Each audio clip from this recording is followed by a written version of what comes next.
So India have wrapped up the third and final test against South Africa in Ranchi. They've handed the Proteas a second successive innings defeat to whitewash the series 3-0. Shahbaz Nadeem completing what's a memorable test debut for him at his home ground. The last couple of wickets, which were only a formality after 16 wickets fell on day 3 for South Africa, that left them well and truly behind in this test match. They've been playing catch up all series ever since India amassed the runs in Visakhapatnam. They did so in Pune, they did so in Ranchi, and courtesy those runs and a fine all-round bowling performance, they've taken the Gandhi Mandela Trophy and won the series 3-0. Review of that series, the man who's been in that dressing room of late. What can stop this Indian juggernaut? Sanjay Bangar on ESPNcricinfo Match Day.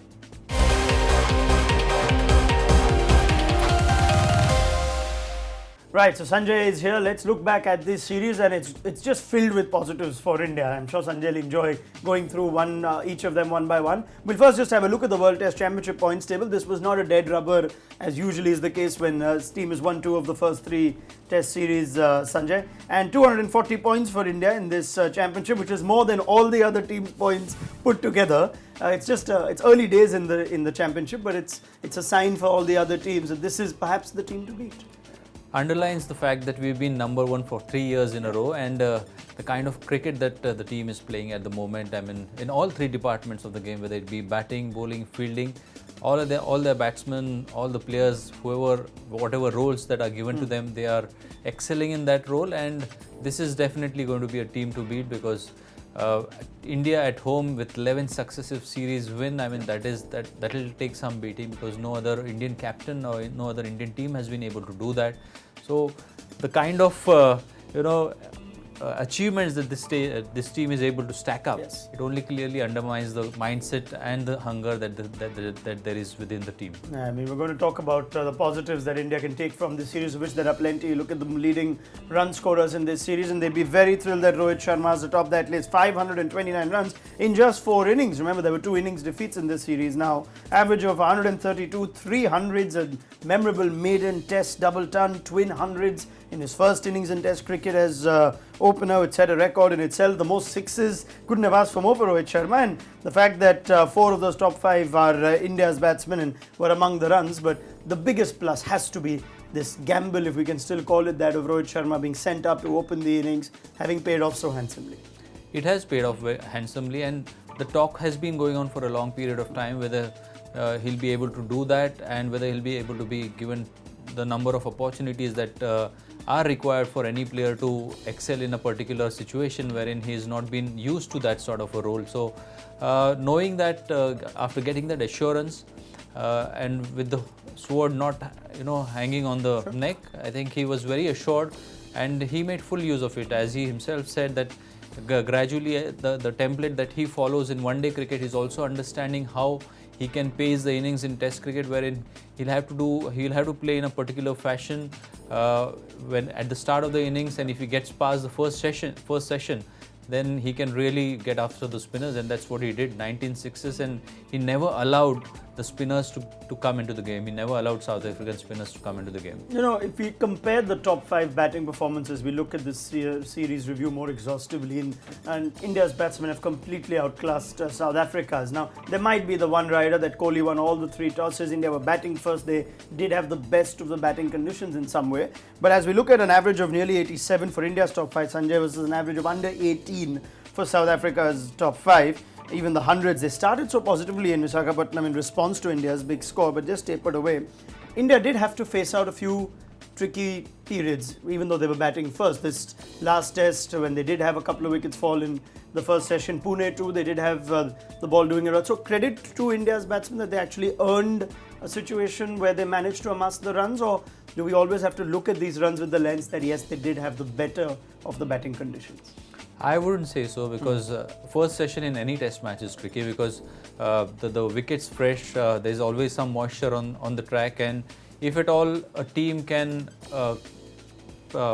get into trouble, it's in the first session of first day of any test match, and that's where India played that session really well, except for the first session in Ranchi wherein they were tested. But credit to the openers, because if the openers are able to give a good start, see of the first session on the first day of a test match, then the game is set for the Indian team. And Indian team has been wanting to bat first not only in India but also abroad. So the wins that we've got, be it at Nottingham or Adelaide or Johannesburg, Yes. all those test matches, we have made the decision. The Indian team has made the decision to bat first, and that has always been the mindset wherein the team is wanting to do difficult things and wanting to train and excel under difficult situations. So mindset-wise, we are wanting to do the difficult things, and once you come with that sort of a mindset, it only translates into results like this. And it's been a complete all-round performance. Let's not just make it about the batsmen who, yes, amassed the runs to put India ahead in each test. The fact that their bowlers not just did their part, but did it so well that the batsmen didn't have to do the job more than once in the last two tests. And we're looking at the bowling comparison, the pace bowling comparison this series. This is something that would give a lot of Indian cricket fans a lot of satisfaction. South Africa come here. Their strength is supposed to be their faster bowlers. Even now, going into this series, you had Rabada, you had Philander, who's a proven test match successful world-class bowler. And then you've got Lungi Ngidi and the promise he brings in. Yet the average is 70 for South Africa's pacers against 17 for India's. And an Indian seam attack without Jasprit Bumrah.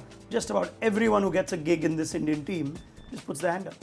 Yeah, I mean, fabulous talent, fabulous depth in the Indian bowling setup at the moment, and they've also used the short ball really well against the South Africans. They got 7 to 8 wickets of the short ball, and they were very straight when the wickets started to keep a bit low, when reverse swing came into play. So they bowled to a particular plan, and they exploited the weakness of South African batsmen brilliantly. And if you come to South Africa at this point, you know, the seamers managing to let them down, the batsmen as well, but they did put up a strong fight. You know, after losing the toss in Visakhapatnam, they kept India in the field, Sanjay, for 160 overs.